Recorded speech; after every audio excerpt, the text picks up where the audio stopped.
We never know where life will lead us or what may hinder us along the way. But while every day can feel like one big question mark, it doesn't have to. With the right insights, strategies, and solutions from Western and Southern Financial Group, together we can look ahead to leave the unknown behind. What's pro football focus doing? Last week they had Brady. This week they got Brady. We're literally doing it differently from everybody else. As a matter of fact, moving forward from this point on, I will not make reference to PFF. Ready to get into it? Yeah. All right. We're going team by team. I would be very careful about slinging stuff. Am I going to get sued? Is that legal on this? I like football season, and all the things that go with it.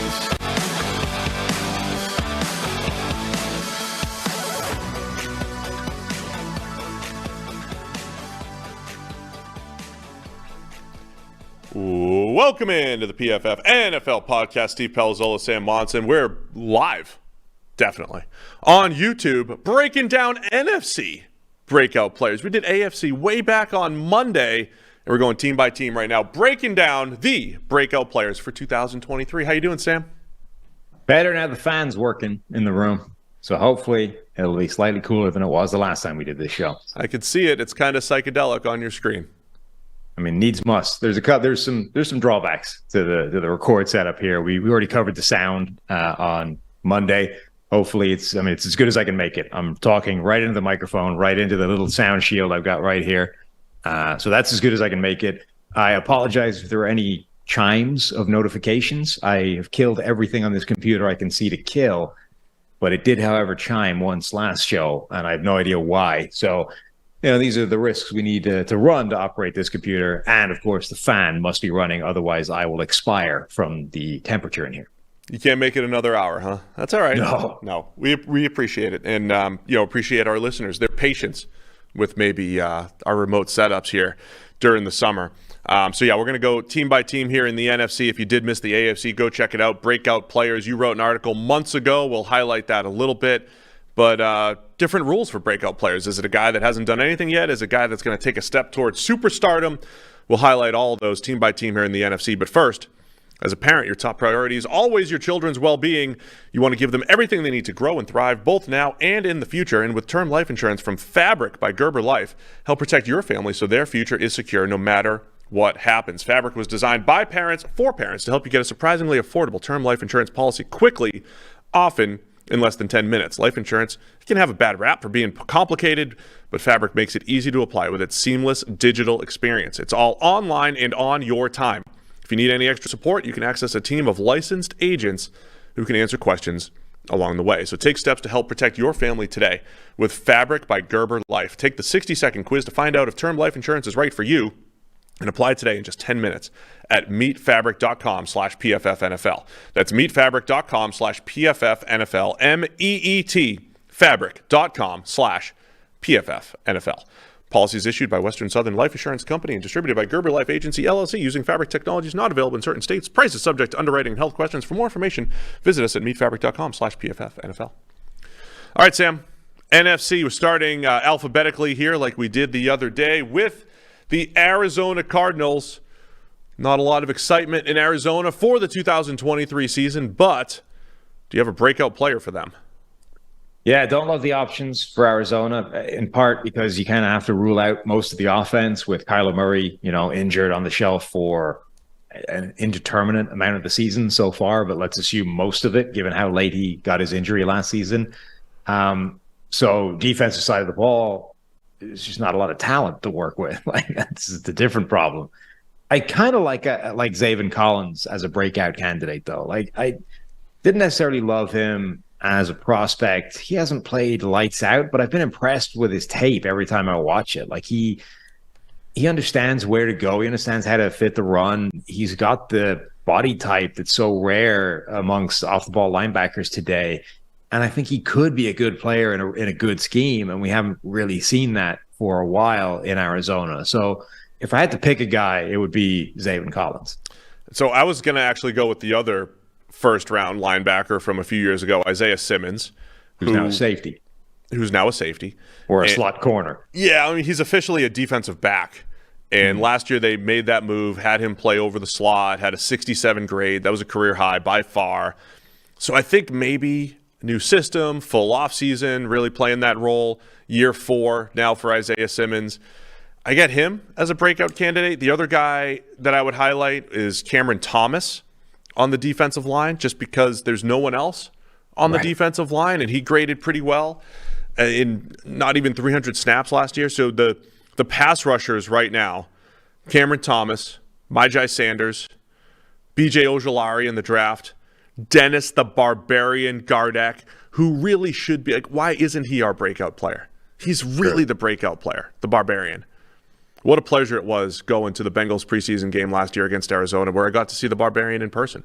Well, I think really the Barbarian broke out the moment we discovered his name was the Barbarian. Yes. Our listeners know the Dennis the Barbarian Gardeck game. You just got to, take a drink, take a sip, tally, whatever it is, every time we mention him. But we try to, we slide his name in there more than Christian Hackenberg's now on the podcast. We need somebody to tally up the most common unnecessary names that we put into the podcast. Is it Mark Brunell? Is it Hackenberg? Is it the Barbarian? Either way, there's opportunities at edge rusher for the Cardinals, and I do think realistically Cameron Thomas, year 2, San Diego State product, 3rd rounder, has a chance to be that guy. So look at that. Arizona has breakout potential. Easy. All right, on to the Atlanta Falcons. Tougher. I've got former model darling Arnold Ebiketie on the defensive line. High 60s grade in year 1. Some glimpses. We saw only glimpses. Give him some more opportunities this year, and Ebiketie will be that guy. He's a little older. I think he'll be 24 here in year 2. But he's my guy, breakout potential here for the Falcons. I don't think I realized that he was a big model guy. Yeah. I liked Ebiketie coming out. I didn't show a whole lot year 1, but that defense was bad across the board. Not many players showed anything, but they've really reinforced it a lot this offseason. Jesse Bates coming in as a big money signing, David Onyemata on the defensive line. They've added players in the draft, trade for Jeffrey Okudah, Clark Phillips as a slot corner. Like, they have really reinforced that defensive line. Calais Campbell coming in, the defense across the board, rather. So Ebiketie has a lot more support around him this year to try and become that breakout guy. So, yeah, I like that as a suggestion. I think that's a pretty solid one. Anyone else to highlight on the Falcons? Not really. I think all the guys on offense have kind of already broken out, or we just sort of expect to be good or whatever. Desmond Ridder is a guy where the opportunity is there. If you think he has the ability to do that, he's been essentially given the starting job, and theoretically, this is a good offense to succeed in as a quarterback. It might not put up crazy numbers, but I think it's quite a low difficulty level offense to operate as a quarterback. So the capacity is there for Ridder to break out. I don't have a ton of confidence in it happening.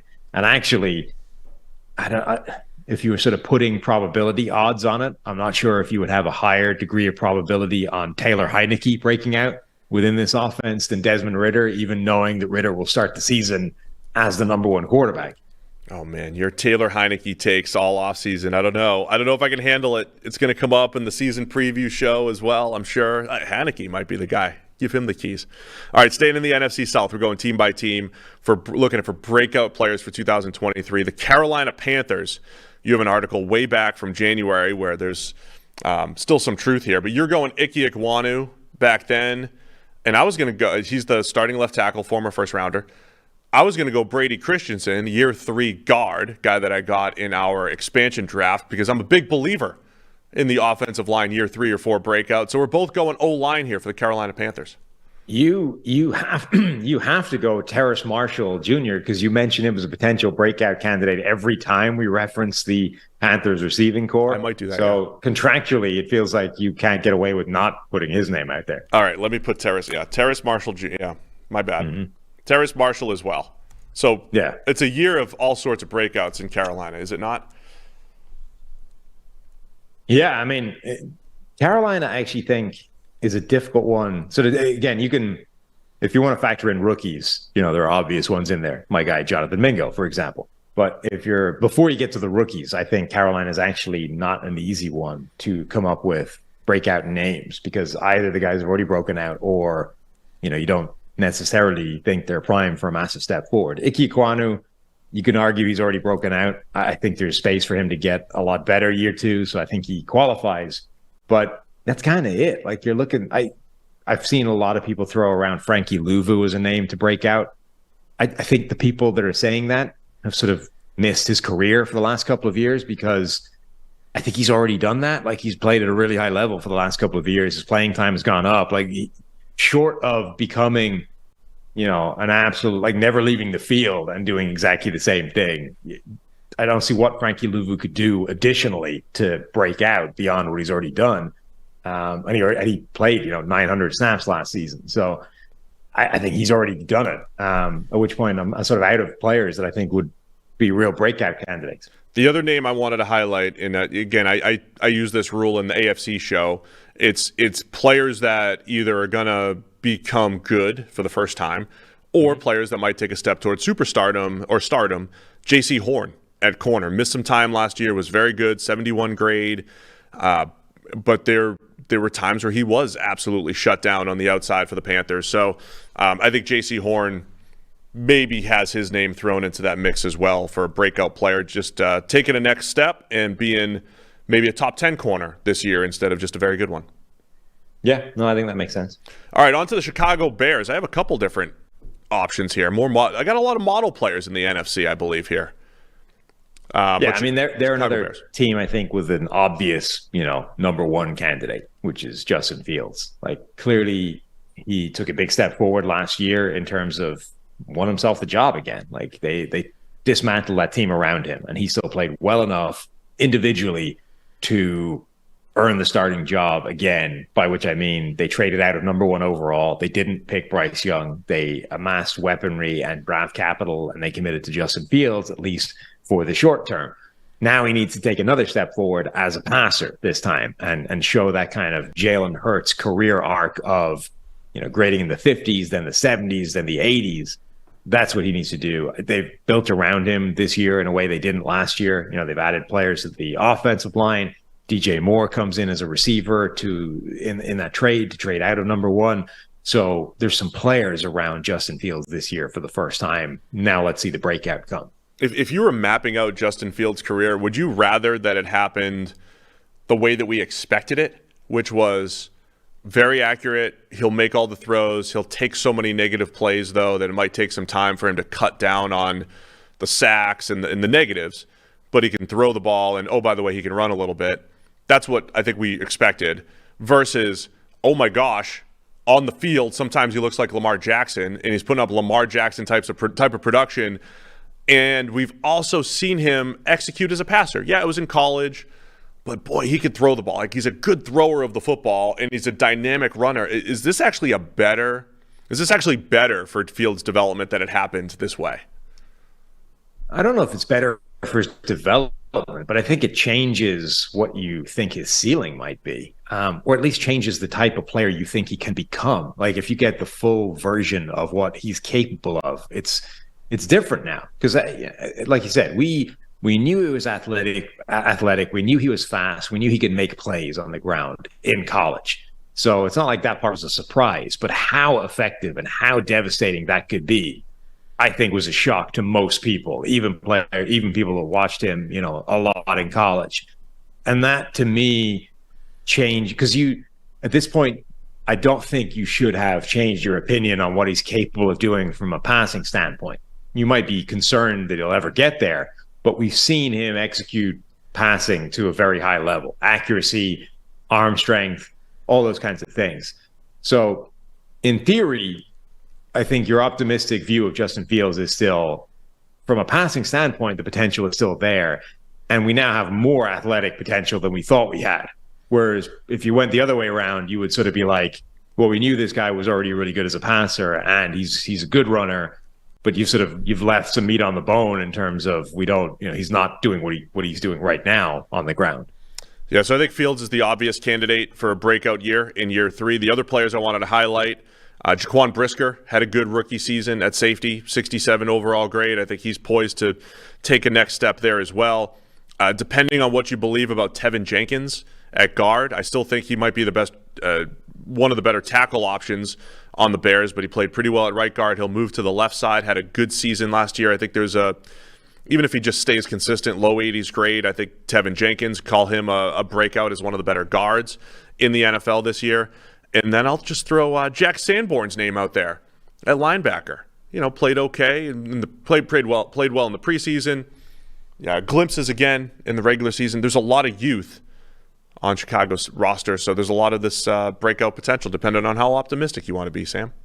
And then I think Braxton Jones deserves a mention as well. Yeah. Like, complete sort of surprise player at left tackle last season. Wasn't incredible, but was good. Was good enough to have earned himself that job going forward. And now let's see if he can, take the traditional kind of development curve for a young offensive lineman. Because if he takes sequential steps forward from where he's already played, he'll be a really good tackle. All right, Sam, we've all been there. The player you benched in fantasy football just went off. But with Best Ball and DraftKings, you get the best of your team all season long. This year, Best Ball and DraftKings is bigger and better than ever, with $10 million in guaranteed cash prizes up for grabs. Join DraftKings' biggest Best Ball contest today and get your first entry back in DraftKings dollars as soon as the draft is finished. What a deal. Enter DraftKings Best Ball Millionaire Contest and snake draft your team for the season. Each week, you'll automatically rack up points from all your top scorers. You don't have to worry about ads or drops or trades. Teams with the most points by the end of the season will have a shot to take home the $1 million top prize. Head to the DraftKings app and sign up with code PFF. Join the DraftKings $10 million Best Ball Tournament and get your first entry back in DraftKings dollars. That's code PFF only on DraftKings. Gambling problem? Call 1-800-GAMBLER. One per customer. Opt-in required with $10 entry fee. Bonus issued is $10 DK dollars. Age and eligibility restrictions will apply. Void where prohibited. See DraftKings.com/promotions for details. This all ends July 14th, 2023. All right, where are we right now? NFC. We're done with Dallas. the Bears. The Dallas Cowboys. Where are you going for Dallas? Breakout player. Dallas is tough. I see where you went in January, and he was a name that I mentioned too. Tight end Jake Ferguson. Yeah. Since which time, of course, they've added Luke Schoonmaker in the draft. So you would still expect Jake Ferguson to be given sort of primary crack at that starting tight end position, but there's at least more competition now than there was back in January when we were predicting these things. So I think he's still a decent candidate. Like, they obviously liked what they had in him to the point where they didn't need to do anything crazy or really aggressive to fill that starting tight end spot. So I think he's still absolutely a live option. I would say Tyler Smith on the offensive line is kind of already broken out, like really played well right away at a position that he wasn't supposed to be playing or was supposed to be significantly further behind in. I wrote down his name as well. I mean, yeah, he was impressive as a rookie, man. 73 grade, playing two positions. When he's coming out of Tulsa and is supposed to be more of a developmental tackle prospect. Was supposed to be like wildly raw, particularly as a pass blocker. Right. We knew this guy can run block and move bodies at the point of attack like pretty much nobody in the draft. But wow, he's got a long way to go as a pass protector, which is why he was kind of kicked in to play guard. Like, that's who he was supposed to play. But then Tyron Smith goes down. Now he's got to go out and play left tackle, and didn't just sort of hold his own there. Like, played well. It was good as a pass blocker. Forget the run stuff. Like, he was good at the thing he was supposed to be weak at. So I'd kind of consider him already broken out, but now he's going to play a new position, the one he was supposed to be playing last year. And maybe he kicks that on to be just, an absolute dominant force in there. Elsewhere, like, it's tough to find obvious candidates on the defense. Maybe you go with Oza Odigizua inside. He, I think, showed something. They've been trying to fill those interior bodies for years, and he showed something in a way those other guys haven't. They've gone through guys like Malik Collins and Neville Gallimore, and none of those have really showed anything. Odigizua has at least shown the ability to factor. Now, maybe he takes a step forward and really breaks out, but that's kind of it for Dallas. Odigizua fits my criteria of, hey, here's a guy who graded in the high 60s, and now he could be a 75 or high 70s next year. I think Odigizua makes a little bit of sense. I'll also add, they bring in Jonathan Hankins, they draft Mazi Smith to kind of be those nose tackle types. If those guys become forces, Hankins By the way, I can't find the question I got on Twitter. I think we got tagged something about Dallas's run defense with and without Jonathan Hankins and how good it was, and is that more important than the PFF grade? I think there's probably a podcast segment about that in the future. But Hankins did maybe help upgrade the run defense while he was there. I don't think that's sustainable. But either way, the big bodies playing nose tackle, potentially opening things up for a Digizua for a full season could help. So he's the other name that I would highlight for the Cowboys. Mm-hmm. Let's go to the Detroit Lions, breakout players for the fan favorite Lions that everybody loves. Another really obvious one. Unfortunately, it's taken a blow. But Jameson Williams, year 2, it's going to have to wait 6 games or whatever his suspension is for us to see him. But kind of redshirted year 1, coming back from that ACL injury. They got him on the field late. They didn't really make a whole lot of him when they got him on the field. But when you turned on the tape and just watched him move, like forget what he was getting, the targets or whatever, just watched him move. The speed, the quickness, like that was obvious. He stands out in a league of super athletes. Like he was visibly operating at a different level to those guys. So I still have tremendous faith that once they get him on the field in a full-time capacity, the potential of how he can change the game from an offensive standpoint, the difference that he will make in defenses having to respect that speed and agility and ability every single snap is going to make a big difference. Yeah, I mean, I think, the suspension's there, and when Jameson Williams showed his flashes when he just, ran his deep routes, ran those over routes, and got behind the defense. There was a few of those last season.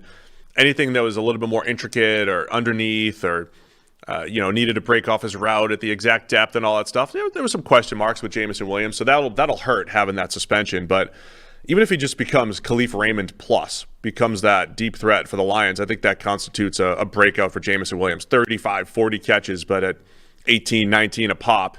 I think all that is doable for Jameson Williams this year as a complement to the other possession-type receivers that they have in Detroit.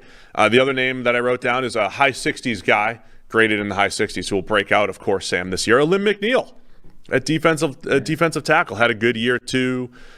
He had some dominant games. We see this from defensive tackles sometimes where they just straight up dominate. McNeil had, a couple of those games where he was unblockable. So you just put that all together for a whole season. I think he's got breakout potential.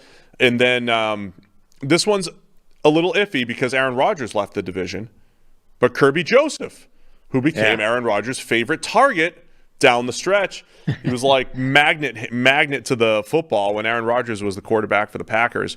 But Kirby Joseph showed some ball skills his final year at Illinois and also as a rookie last year for the Lions.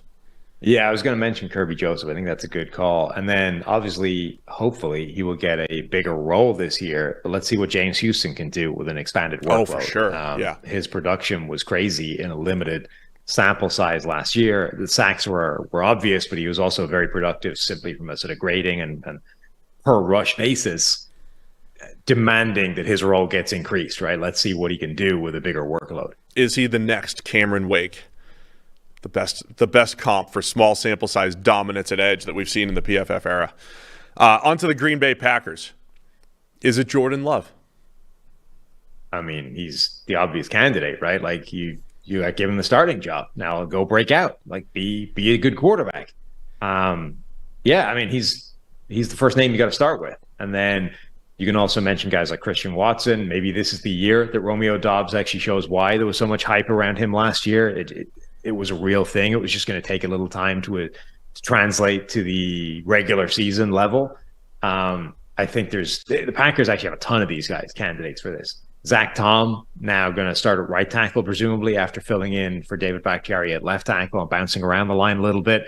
A 4th or a 5th round pick last season? High 60s grade there, Sam. That's a great candidate to break out. High 60s grade, inevitably going to break out and become a dominant player this year. So, yeah, I think the Packers actually have quite a lot of players that are obvious breakout candidates. Another high 60s grade was Devontae Wyatt, last year's first rounder from Georgia.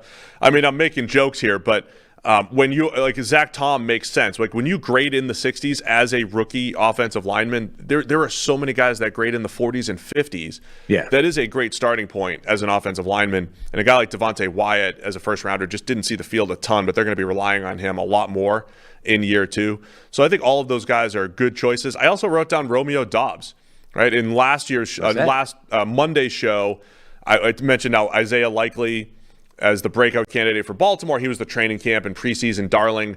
I mean, Romeo Doubs was the king of preseason hype last year. First, because the Packers needed a weapon. Devontae Adams had left. Romeo Doubs was, looking a little like Devontae Adams. He moved a little bit like him. He caught a couple passes like him, and he steps right into the preseason. He's running slot fades. He looks uncoverable. A couple drops in there, but he was running routes extremely well.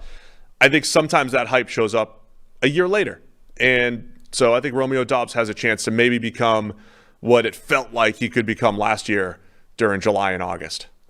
Yeah, like there are times where the preseason hype is just a fabrication, or it's just a product of a guy dominating in training camp practices that it's never gonna translate to the NFL level. But there are also times where I think there's something there. It's just that we all got we all lost the run of ourselves and projected like dominance into the regular season. And that was always a step too far. But the fact that Romeo Doubs was so consistently good throughout the preseason process, throughout training camp, throughout everything before getting to the regular season, I do think there was probably substance to that. Like, I don't think Romeo Doubs is simply a garbage NFL player that's going to be bounced out of the league in a couple of years, and all he was a preseason darling, right? I think there was probably something to this idea of we have uncovered a player that we didn't think was or is way better than we thought he was going to be, and okay, it didn't translate to that level right away in the regular season, but we still have faith that this guy can actually develop into something better than we thought he was when we drafted him in the mid-rounds.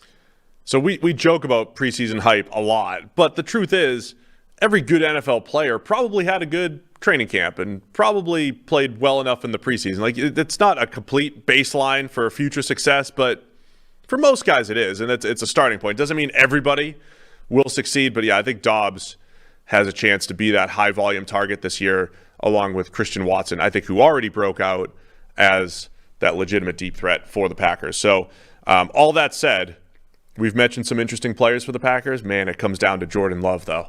If that 12-throw sample against the Eagles, if there's any truth into that, it's going to be a fun season, I think, for the Packers to see if Jordan Love has really turned things around from what we saw in his first 2 years. Mm-hmm. All right, on to the Los Angeles Rams. I mean, last show, you cheated a little bit and mentioned rookies. I was trying to not focus on rookies, but the Rams have, well, rookies everywhere, all over their two deep. I mean, they've got a linebacker room of just some names. I got some names. Who do you have as a breakout candidate here for the Rams? So much youth. They're going to rely on rookies more than any team I can remember in recent history. Can you remember anybody relying on rookie contributions as much as the Rams? Yeah, good luck finding a breakout candidate here that doesn't involve a rookie name. I mean, Tutu Atwell maybe is your guy if you're trying to avoid rookies specifically. But outside of that, it kind of has to be. I mean, this is we talked about this before when we did the roster rankings. Like, this is a bad roster. Upside. It's an upside roster. It's really bad on the defensive side of the ball. They might have the worst defensive roster in the NFL with Aaron Donald on the team, which should be impossible to achieve. They might have the greatest NFL player, greatest defensive NFL player in the history of the game on their roster, whilst simultaneously having the worst defense in the NFL. That's mind-blowing. And Hall of Fame quarterback Matthew Stafford and wide receiver Cooper Kupp, who had one of the best wide receiver seasons of all time. I'm joking about Stafford, not a Hall of Famer, but, top-end quarterback. I mean, he might be. He might be. Shouldn't who be, knows? but might be. So the actual answer I'm going to give here, Kobe Durant at corner, last year's fourth-round pick, played well on 300-something snaps, very athletic. There was back-to-back years of bringing in some athletic corners for the Rams. I don't like classifying their roster as bad, Sam. I just think there's so many unknowns because you have guys like Kobe Durant. I think Jordan Fuller could be solid at safety. But they brought in Durant last year, Robert Rochelle the year before, taking shots on athletic corners. We've mentioned Trey Tomlinson as a guy that could break out. We know Puka Nacua was already having great OTAs and minicamp. So it's not bad, Sam. It's in transition and relying on youth so much. We don't know yet. These guys haven't proven themselves yet. I mean, on paper, it's unknown, not bad. Yeah, but the sort of in the range of outcomes or the bell curve, unknowns at this kind of level tend to be bad. Yeah, I understand. Like the probability. I mean, if you're ranking, it has to be on the low end. You have to rank them on the low end. But if the Rams ended up with like the 18th best roster at the end of the year, it's like, all right, that's in the range of possibilities because there's a lot of unknowns. But the average, the mean outcome of unknown in the NFL is not, average. It's not, you might be good, you might be bad. We're right in the middle. The mean outcome of unknown is bad. And then, every now and again, unknown quantity will become a really good player. But when you have like an entire roster full of unknown players, that is going to skew towards having a bad roster more than it's going to skew to be having a good roster. Puka Nacua is my other guy if we're going to have rookies, but I'm looking to the secondary. Kobe Durant, Jordan Fuller. Fuller heads into year 4, kind of like the captain of the secondary there, which is amazing.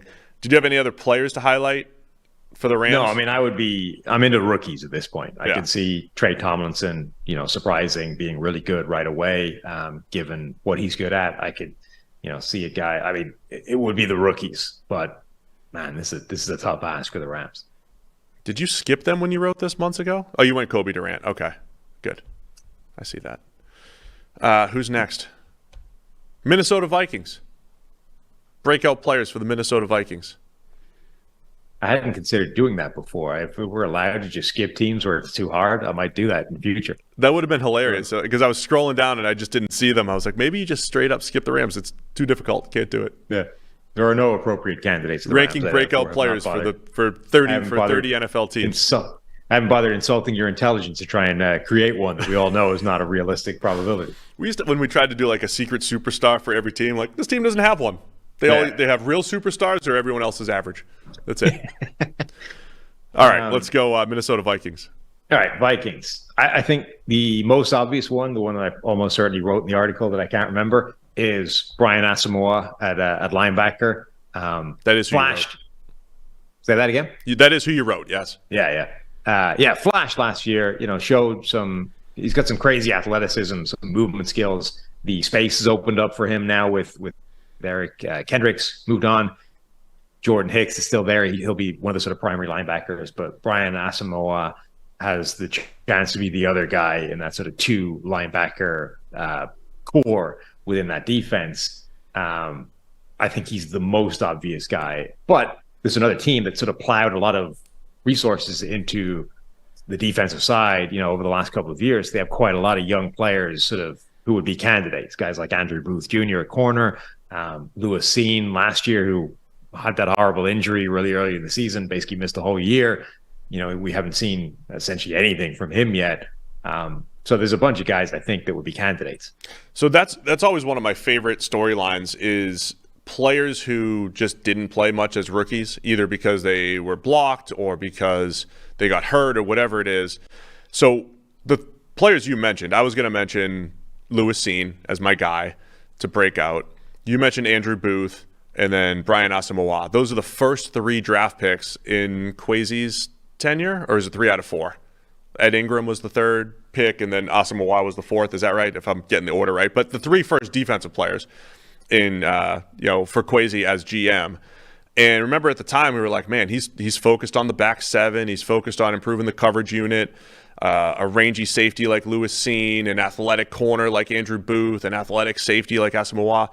We didn't get to see any of them, really, for an extended period of time last year, especially Seen didn't see the field after his season-ending injury.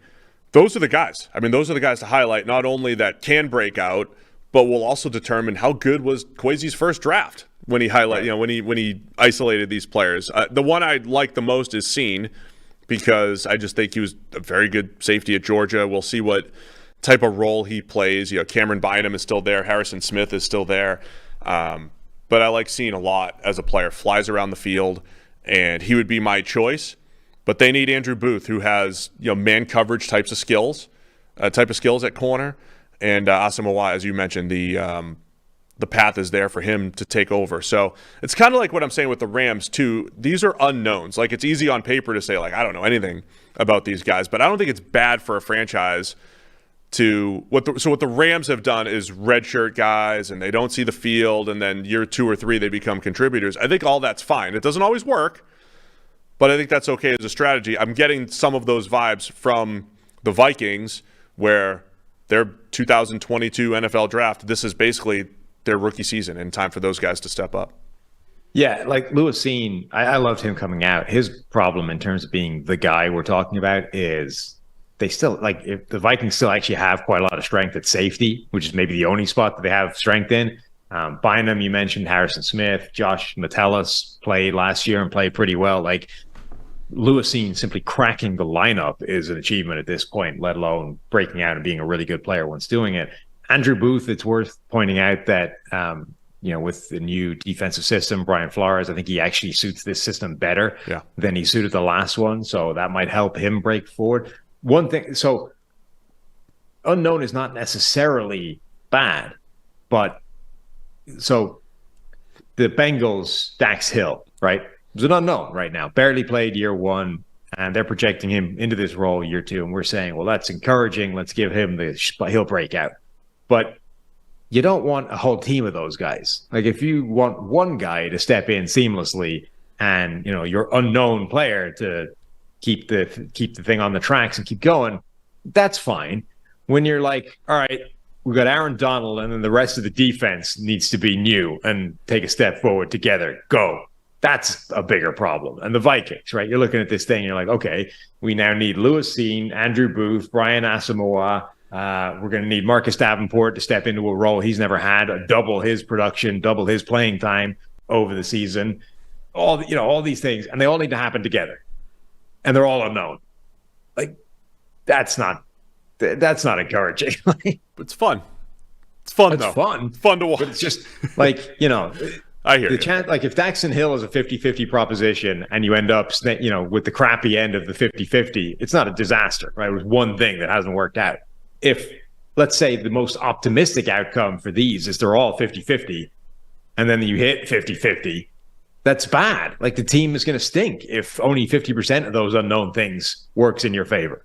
All right, slightly different situation for the Philadelphia Eagles, but the similar type of player, Nakobe Dean, as the obvious breakout player, just because everyone else is good, established in Philadelphia. I think the two big options, you've got Dean. I'd say there's 3 big options. You have Dean at linebacker. You have Reed Blankenship, probably trying to take over a starting spot in year 2, but I think he'll be challenged by rookie Sidney Brown. And then right guard is the other obvious spot, Cam Jurgens. Right. So it's all that we talked about. The Eagles future-proofing is the phrase you like to use. Redshirting. Cam Jurgens is stepping in a starting spot in year 2 at right guard. Nakobe Dean stepping in at a starting linebacker spot in year 2. I have the most faith in Dean, though, as the breakout player, because he was just so good at Georgia. I don't care how small he is. He was so good, and he's got the big Georgia dudes blocking him anyway, covering him up. Yes, that's important. One last to tie together the Vikings and the Eagles. I think you can mention the backfield for both teams. Like, Dalvin Cook obviously got cut, so Alexander Mattison is presumably going to get first crack at that. I don't know how much they're going to divide up that workload in Minnesota's backfield, but Mattison has never carried the ball more than 134 times in a season before. He's presumably going to be at least 100 on top of that in terms of carries.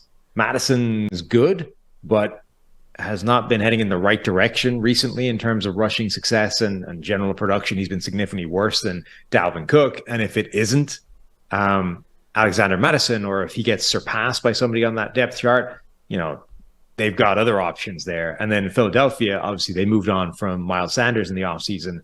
Rashad Penny comes in, who's been perpetually injured throughout his NFL career, but when he's been playing, has got insane production. They traded for DeAndre Swift, who behind this offensive line and in this offense could end up looking like the superstar that his supporters have said he's been all along.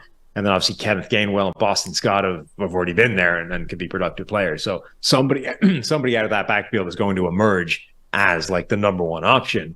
But Nakobe Dean would be my guy. Like, I love what he was as a player in college. I think you're right that it's important that the big monster players are still in front of him. So if that size is a problem, and by the way, he's another one of those dudes where, like Bryce Young, when you're near him, you're like, wow, that guy's small. Yeah. Like, we were stood next to Nakobe Dean, the Super Bowl, whatever that like pre-introductory thing was, or they're all in the basketball stadium. And then they sort of, the big names are up on the podium still, and everyone else starts wandering around the room and just getting swamped. Like, I'm standing right next to Nakobe Dean, and I'm like, that guy's not much bigger than I am. And I am not NFL linebacker shaped.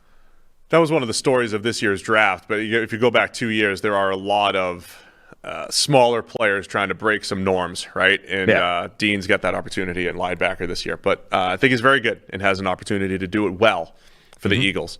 New Orleans Saints, breakout players for the Saints. I struggled with the Saints unless we tapped into rookies. But even then, I think you have to look to the defensive line because they need that, right? They need the defensive line to turn the corner. I went with Paulson Adebo, maybe, as a player to bounce back. Year 3 for him.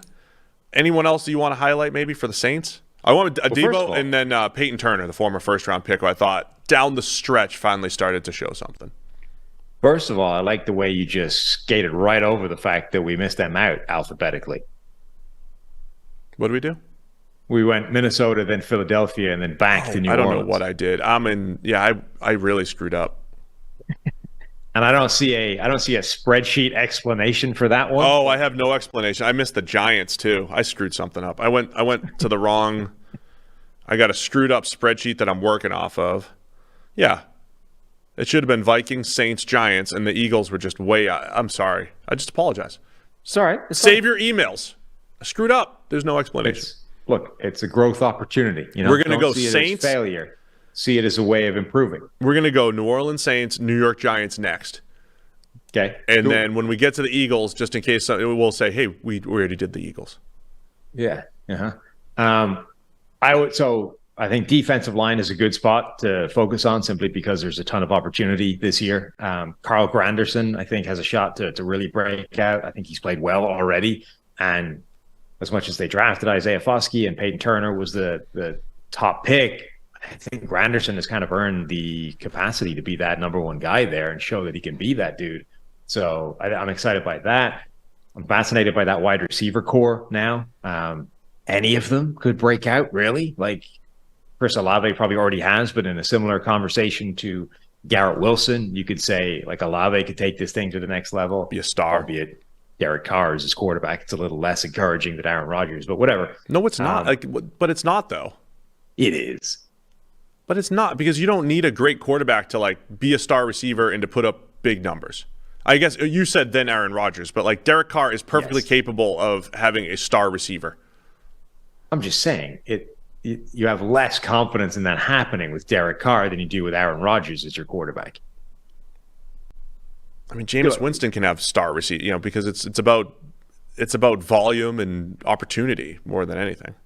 Right, but if you would rather a good quarterback throwing you the ball than a bad one. You use the word bad too much. What I'm trying to do is wean you off the word bad, right? Like, Derek Carr's not bad. Was bad. I simply said that you would rather a good quarterback than a bad quarterback throwing you the football. Sorry for projecting that on you. I apologize. Carry on. So if there's a notable difference in performance between Derek Carr and Aaron Rodgers, I would rather Aaron Rodgers than Derek Carr as my quarterback. Sure. Okay. So Olave, Michael Thomas probably can't break out after being Michael Thomas already, but Rashid Shaheed, there's extra room for him to be really good. Trevor Penning on the offensive line basically didn't play last year. Was supposed to be their starting left tackle all season long, got hurt in training camp and didn't start the season. James Hurst got that gig, and then only right at the end, I think Trevor Penning only started the final week of the season. So he's now going to come in and be the starting left tackle, and we'll see what he can actually achieve in year 2 rather than year 1. But yeah, the Saints have got, I think, some real options.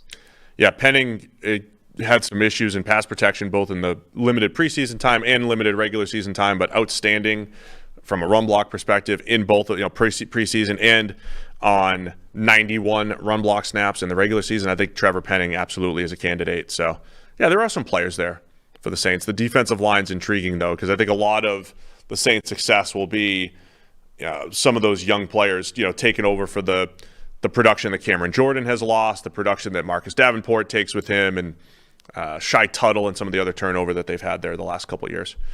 All right, New York Giants breakout player. I'm going minicamp superstar Paris Campbell. Paris Campbell is going to be the breakout player for the Campbell, Giants. huh? Yeah.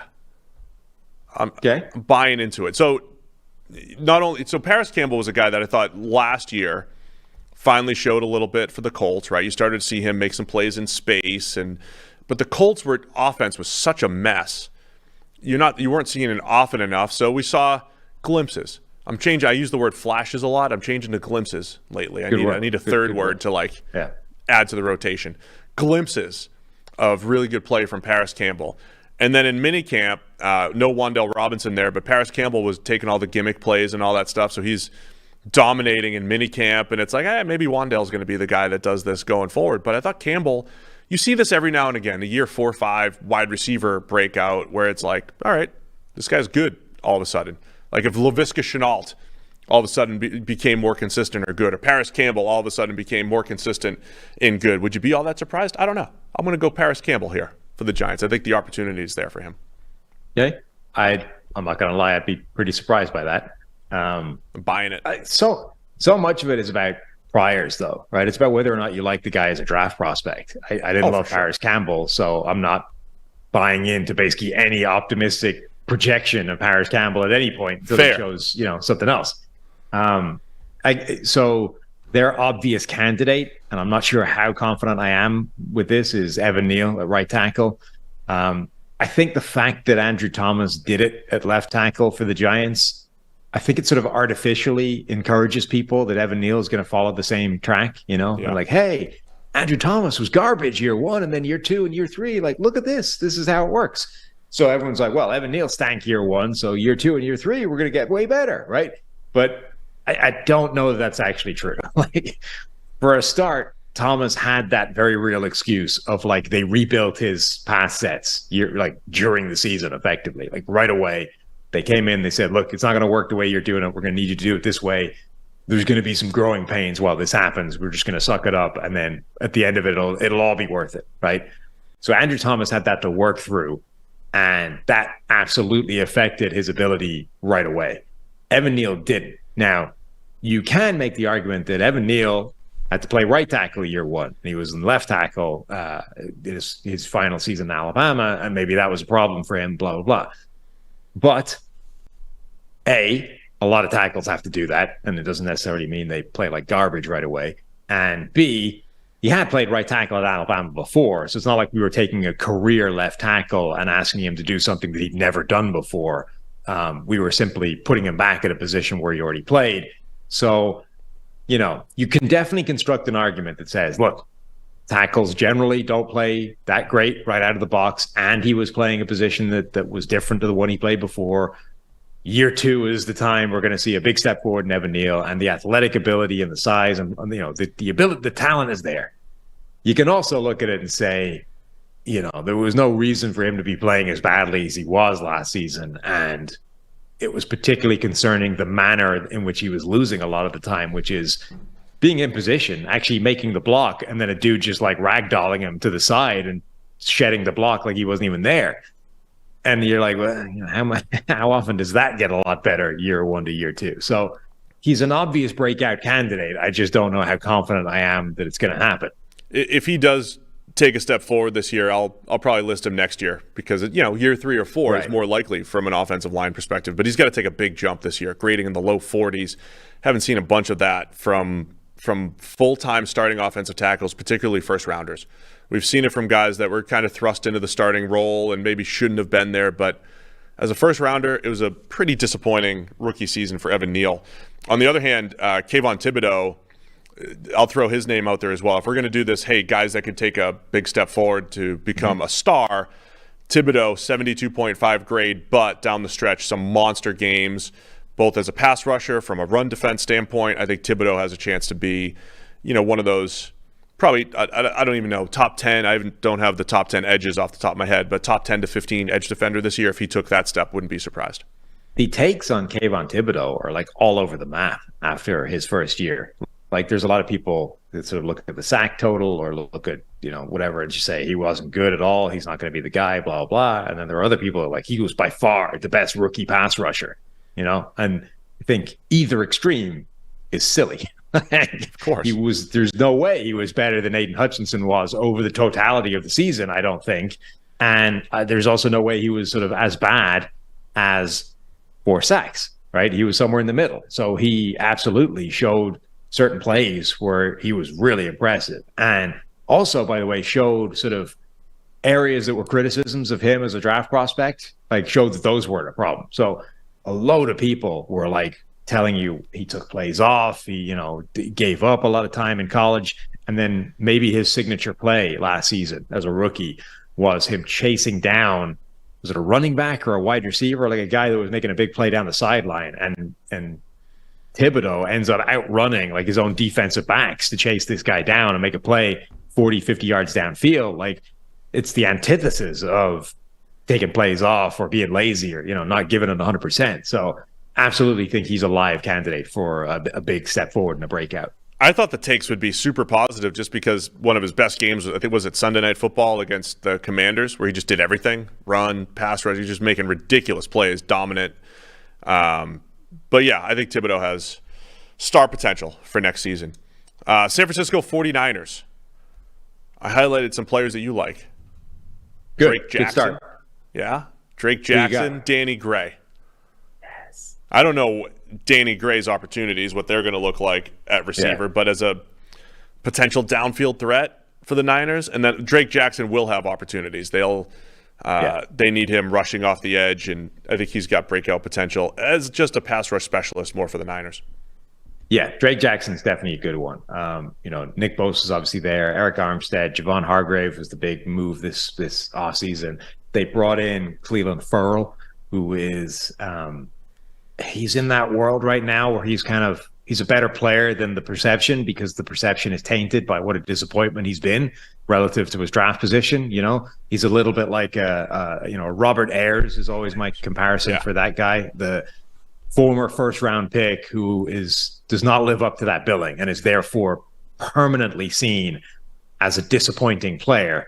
But if you can sort of just get past that and look at what he is relative to other players at his position, he's actually not a terrible player. By the way, sorry to interrupt, but I thought, so Robert Ayers' history was really did nothing for his first 4, maybe 5 years, and then became a very useful early down run defender and a pretty good pass rusher.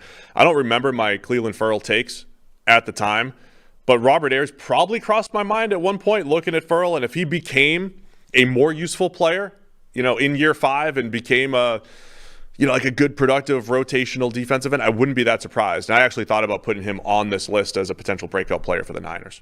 Yeah, and Ayers actually became a player that I think at his best, he was playing at a level that was actually worth the first round pick that was spent on him. Yeah. But he was so far sort of ruined by the disappointment of not living up to that first round pick that he was sort of always perception wise lower.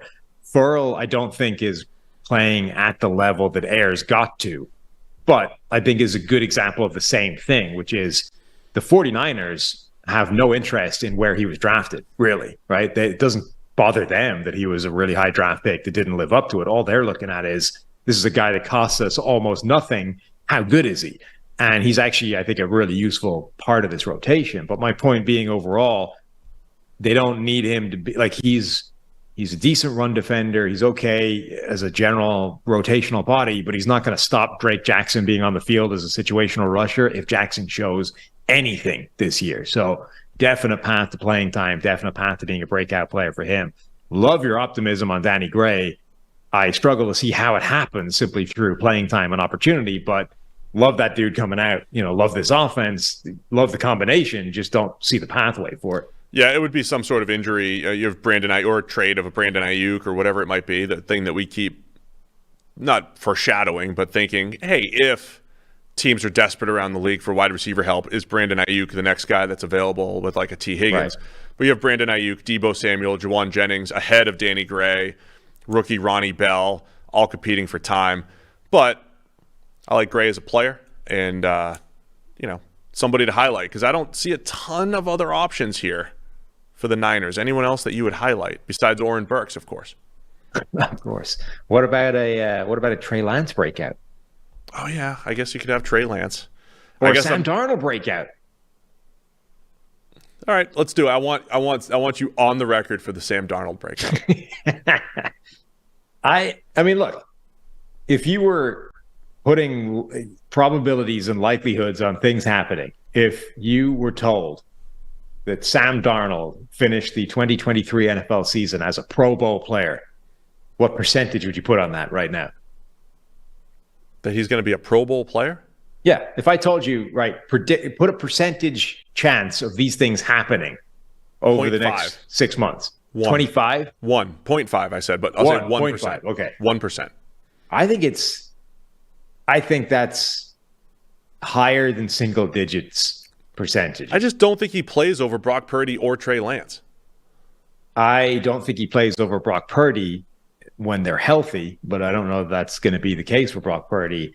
I think he might play over Trey Lance. And by the way, the other thing is, so as impressive as Brock Purdy was in, a few games, like, what if he doesn't play well once he gets back? Let's say he's healthy, whether or not that's real healthy or like healthy enough to be given the green light. He starts, he is given the first opportunity, and then whether or not it's lingering effects from the UCL or whether it's simply regression to, a guy that was actually the last pick of the draft. And let's say Brock Purdy plays like crap for the first, how long do you go with that if you're the 49ers and you're a team that like expects to be in the NFC Championship game?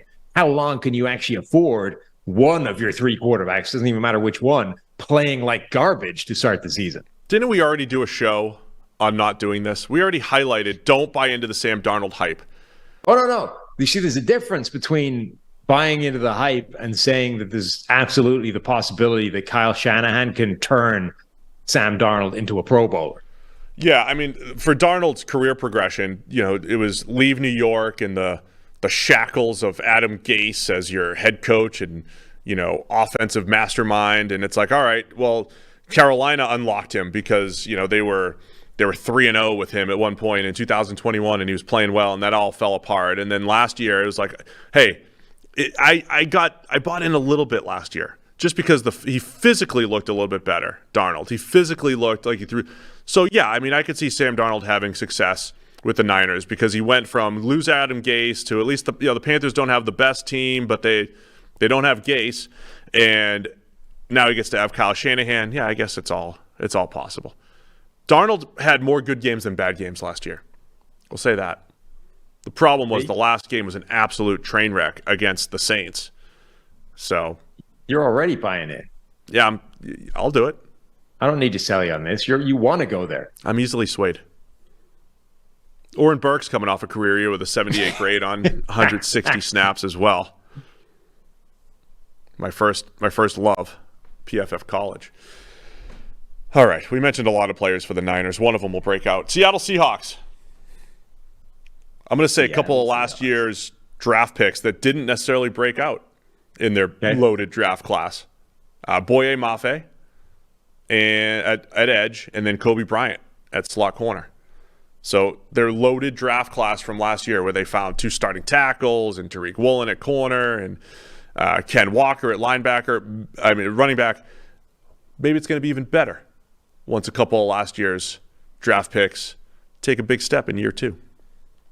Yeah, I think that's entirely plausible. I like Boye Mafe coming out. I thought he could definitely be that guy. Wasn't tremendously impressed by him as a rookie, but this is a position that doesn't necessarily hit the ground running immediately, so I could absolutely see that one happening. I don't think they're the easiest team in the world to come up with obvious breakout candidates for. No, I agree. I mean, so Kobe Bryant I highlighted as,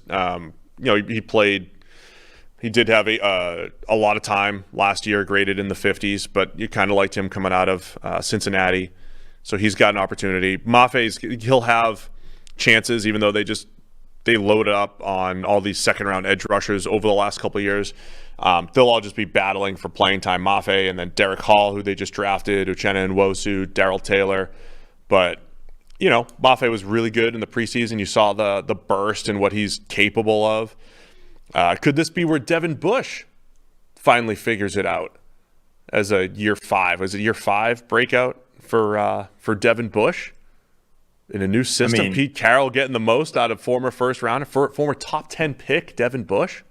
Devin Bush has absolutely crossed over the threshold of I'm done with it at this point. You know what I mean? He's in the Baker Mayfield category of sure, I liked him coming out. It may happen, but there's no way I'm ever expecting it to manifest. And actually, the Seahawks have a couple of those guys because Dwayne Eskridge, I loved as a receiver coming out, and he's just been injured, barely played, has done nothing. Maybe Eskridge randomly clicks now that they've signed or now they drafted Jackson Smith and Jigba. But again, I'm done predicting it to happen. It's just I could see it, but no. Way back in your January article, you did lean on Abe Lucas at right tackle, much like we talked about with Zach Tom. Lucas was very good. He was better than Charles Cross, right? Third rounder Abraham Lucas, higher grade than Charles Cross, the first round tackle who played left tackle last year. Once again, I don't think right tackle is harder than left tackle or vice versa. But Abe Lucas, maybe he has a chance to jump into that top 5 right tackle spot. A very impressive rookie season with a 68.4 grade. You don't see that often from rookies, so Lucas has a chance to be that guy that gets into star territory for whatever we call right tackles if they're stars. Yep. That it for Seattle? I think so. I would struggle to sort of come up with another name that I think is a realistic breakout candidate for them. I mean, obviously Tariq Woolen already broke out. Could he ascend to superstardom? Sure. I think the perception might already be there with him, so it's a little bit tricky, but I could see him having a significantly improved season. He strikes me a little bit like the sort of narrative we had around Trayvon Diggs, where the perception around him is so far ahead of where his actual play was based off that year and the way the numbers broke for him, that he could be a much better player of subsequent season, but the stats not be any better or the grade not be any better. So Tariq Woolen, I think, could take a significant step forward next year and the perception not changed for him. Yeah, the most impressive thing about Woolen is that he did it in year 1. I mean, he just looked like a completely different player. If he did that in year 3, I'd say, oh, wow. I mean, great job by the Seahawks getting him there in year 3, but they did it in year 1. But again, it's all right, let me just see it one more time. And then we'll be talking Tariq Woolen maybe a year from now as a star. All right, Tampa Bay Bucks, breakout player, and why is it Baker Mayfield? Stop. Kyle Trask? I can't do it. I've been burned too many times by Baker to buy in again. Plus, I saw a video where he missed a tight end over the middle. Therefore, it can't be good. I admit to buying the minicamp and OTA hype too much and,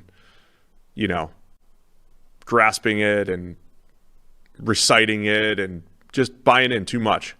But I need you to admit that you buy in the opposite direction into negative social media videos coming from the same minicamps and OTAs. You think Joe Montana ever overthrew a 5-yard pass? Probably. Did he do it Patrick twice in a row? Mahomes had one of the worst preseason games I've ever seen a couple years ago. He missed 5 throws in a row out of 7. Uh-huh. Those didn't go viral. No. I'm just the Baker Mayfield situation. It's in a bad place, and him not hitting receivers right in front of him is just not a helpful thing. It's not helping. I'm going running back Rachaad White, who Leonard Fournette's out. Rachaad White from Arizona State showed. I thought he was impressive as a rookie. Nobody ran the ball well for the Bucs last year because it was just a terrible run game and scheme and blocking and everything was bad. But there was a couple games where White ran the ball well, but he was a very good pass catcher. He's explosive, shifty with the ball in his hands. He'll get a lot more opportunities. I think Tom Brady's gone, And even though Brady wasn't elite last year, he was still good enough to have a much better looking offense than they had. But I don't know what the offense is going to look like this year, but the run game should be much better. Just having a change of scheme, and I mean, I say that I don't know what the run blocking is going to be like unless Ryan Jensen's coming back. At least there's questions on the line, but either way, I think Rachaad White is going to be a very good player, and to me, he's the breakout candidate for the Bucs. Does Ryan Neal count? You could argue he broke out last season for Seattle, but nobody seemed to notice. Neal's one of my favorite players to watch in the NFL because I do weekly radio in Seattle, and a couple of years ago he had that great game kind of covering George Kittle, and it was like, man, if Ryan Neal was a draft prospect again and pulling off some of this stuff, or he's a tight end eraser and he's 6'3", 200 as a safety and doing all these things, you'd be like, man, get this. This guy's like a Kyle Duggar type, top right. 2 rounder. And he just didn't do much in the NFL until 2021, was inconsistent. And then last year was unbelievable overall.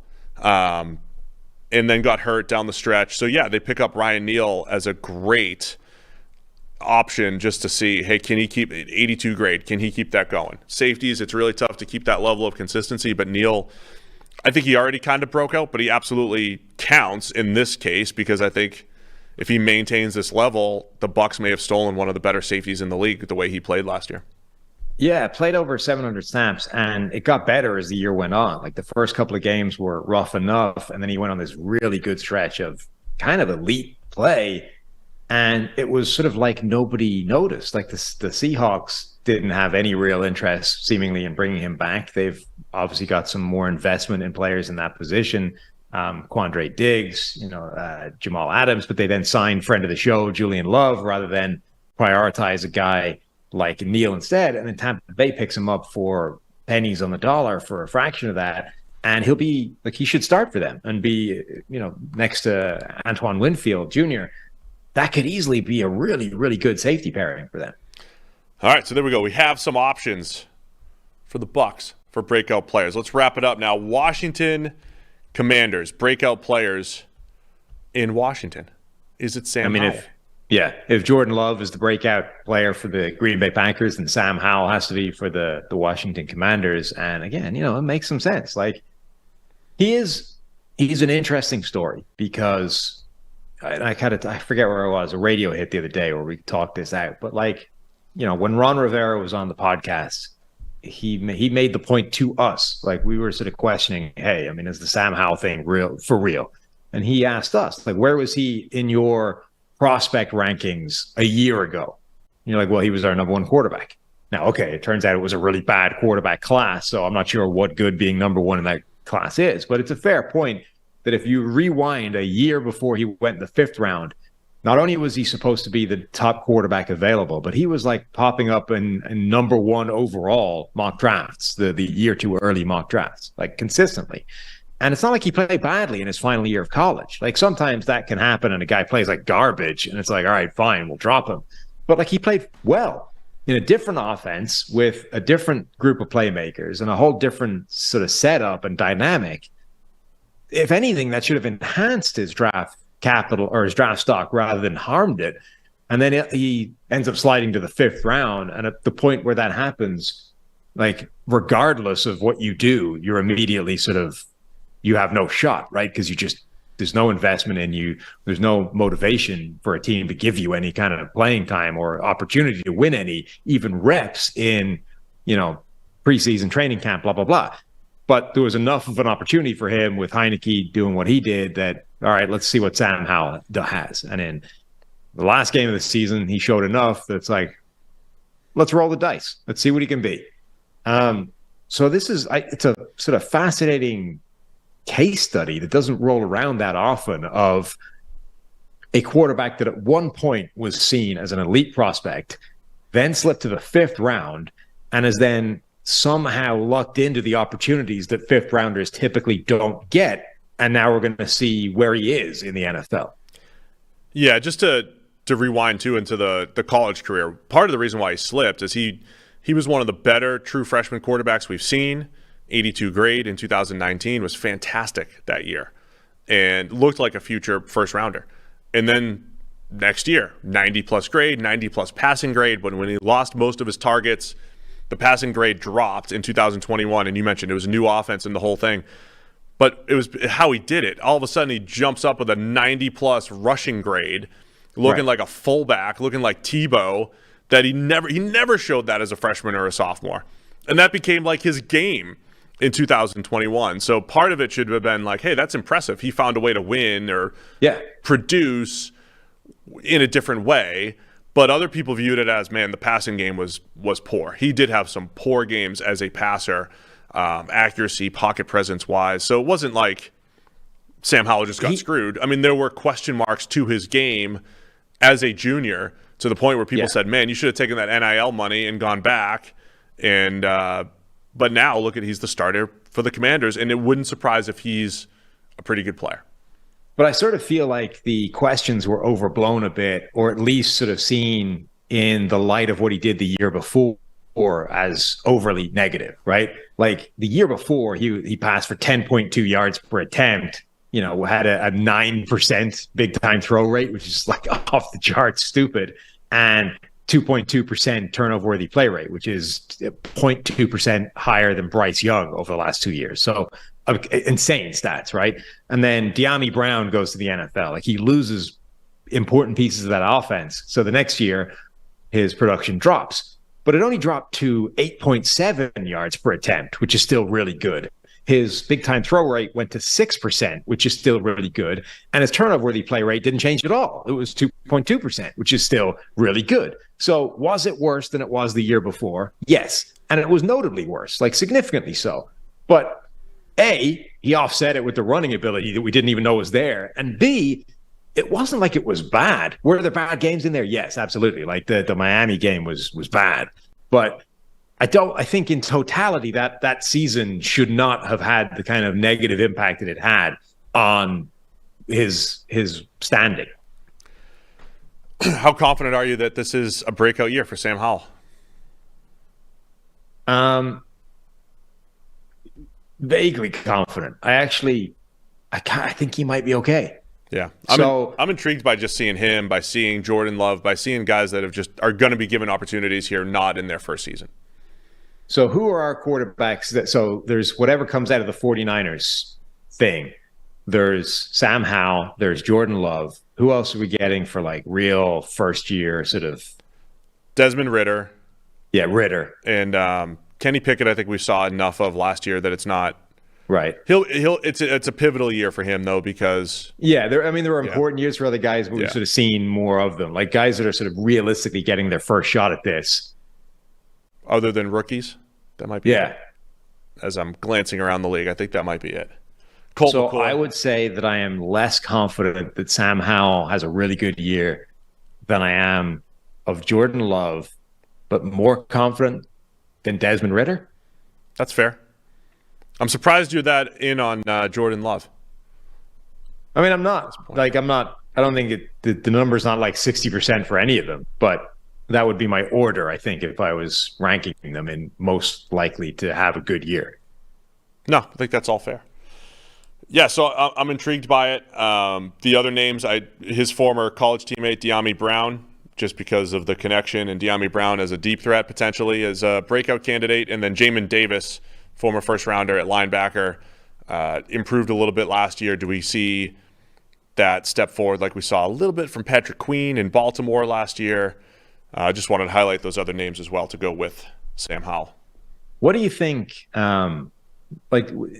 what impact do you think the college connection between Howell and De'Ami Brown has in the NFL? Because De'Ami Brown has effectively done nothing since coming into the league. Like, he was a third-round pick. Year one, he got 24 targets and was bad on those targets. Year two, he had 12 targets, and none of them came in the final game of the season. Didn't he have two of them. Didn't he have a deep two catch? Snaps.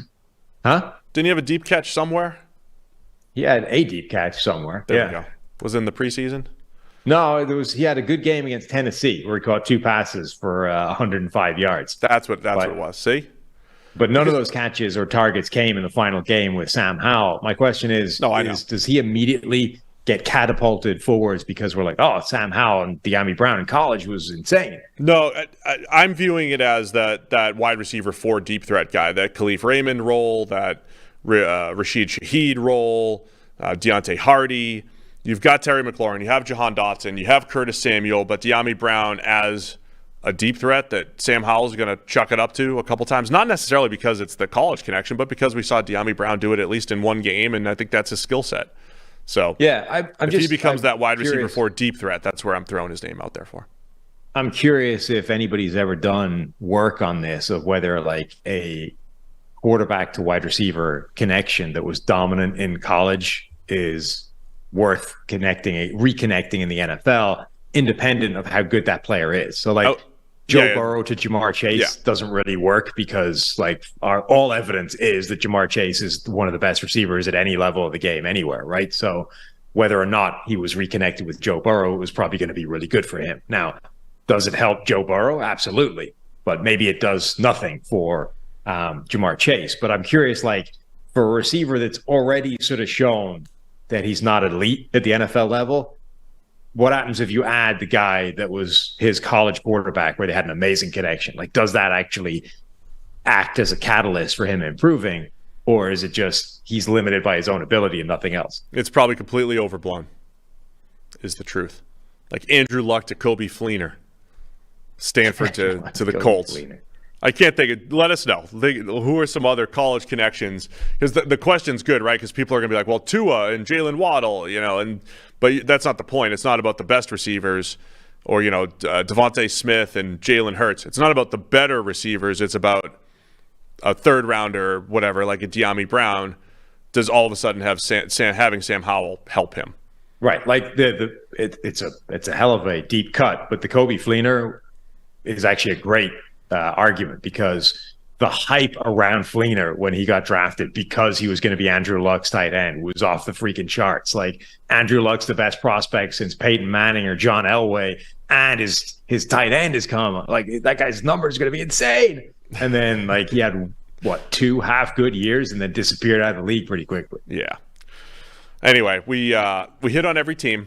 It wasn't necessarily in alphabetical order, but we did it. And we hit on every AFC team, too. Go check out the AFC show from Monday. A quick breakdown on some of the breakout players from Sam's article. Big Zaven Collins fan. I threw Isaiah Simmons in there for the Cardinals. Jamison Williams for the Lions, I think, is an important one. Of course, the quarterbacks, when we talk Jordan Love with the Packers or Justin Fields with the Bears. Panthers, we had a few players that we highlighted on the offensive side of the ball. And, again, we get to see Sam Howell this year as a 5th-round pick, have a chance. Saints, we had a whole bunch of guys. We just listed so many guys that Mike in the control room there just said, it's a whole bunch of guys. Look at the Saints. They're all going to break out. But big shout-out to Mike and is Eli in the booth as well, guys that are cranking these up on the fly. I think it's just Mike right now. Mike's doing a great job solo. He is powered by the Cincinnati Reds in their 8-game winning streak as of record time on Monday. Maybe it's an 11-game winning streak right now. As we record right now, I went to the game the other night, which is Tuesday. Could be last night, could be the other night, who knows? But you feeling the electricity?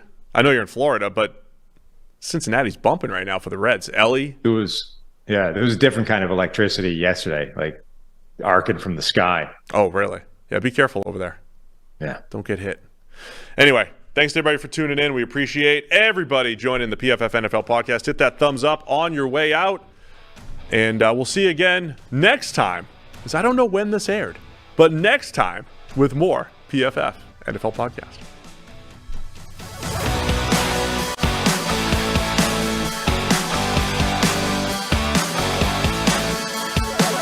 Thanks, guys.